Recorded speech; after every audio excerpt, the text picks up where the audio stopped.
নমস্কার বন্ধুরা, আপনি যদি কোনো থানায় যান তাহলে দেখবেন অনেক সময় থানার পাশে কোনো পরিত্যক্ত জায়গায় অনেকগুলি গাড়ি, সেটা 4 হুইলার হতে পারে, 2 হুইলার হতে পারে, সাইকেল হতে পারে, ডাম্প করে একটা জায়গায় রেখে দেওয়া হয়েছে।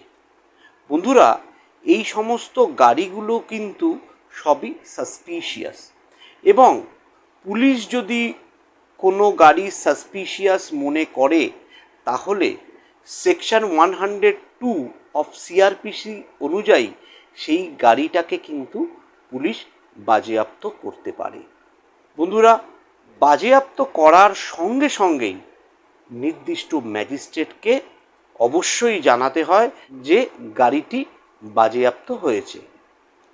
অনেক সময় দেখা যায় যে জায়গার সংকুলান হচ্ছে না বলে পুলিশ সেই বাজেয়াপ্ত করা জিনিসগুলি রাখতে পারছেন না।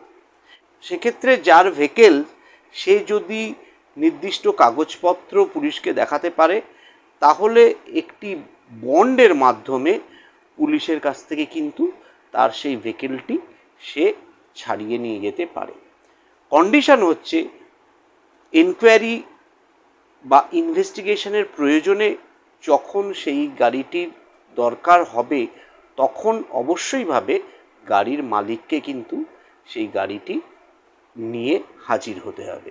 যদি এই রকম দেখা যায় যে কোনো ক্লেমেন্ট নেই, অর্থাৎ কোনো দাবিদার নেই কোনো গাড়ির, তাহলে সেক্ষেত্রে পুলিশ 6 মাস পর্যন্ত সেই গাড়িটিকে রাখতে পারে এবং পরে স্টেট গভর্নমেন্টের রুলস অ্যান্ড রেগুলেশন অনুযায়ী সেই গাড়িগুলোকে পুলিশ অকশানে বিক্রিও করে দিতে পারে। এছাড়া যদি কোনো পেরিশেবল কোনো প্রোডাক্ট হয় বা যেগুলোর ন্যাচারাল ডিকে খুব তাড়াতাড়ি হয়, সেই রকম যদি কোনো প্রোডাক্ট হয় এবং যার মূল্য 500 টাকার নিচে, তাহলে নির্দিষ্ট সুপারিনটেনডেন্ট অফ পুলিশের অনুমতিক্রমে সেই জিনিসগুলো কিন্তু পুলিশ অতি সত্বরই বিক্রি করে দিতে পারে। সুতরাং যারা এই রকম সমস্যার মধ্যে আছেন তারা পুলিশের সাথে কথা বলে নির্দিষ্ট ডকুমেন্ট দেখিয়ে অবশ্যইভাবে তারা কিন্তু তাদের যে গাড়ি পুলিশ বাজেয়াপ্ত করেছে সেটা ছাড়িয়ে আনতে পারেন।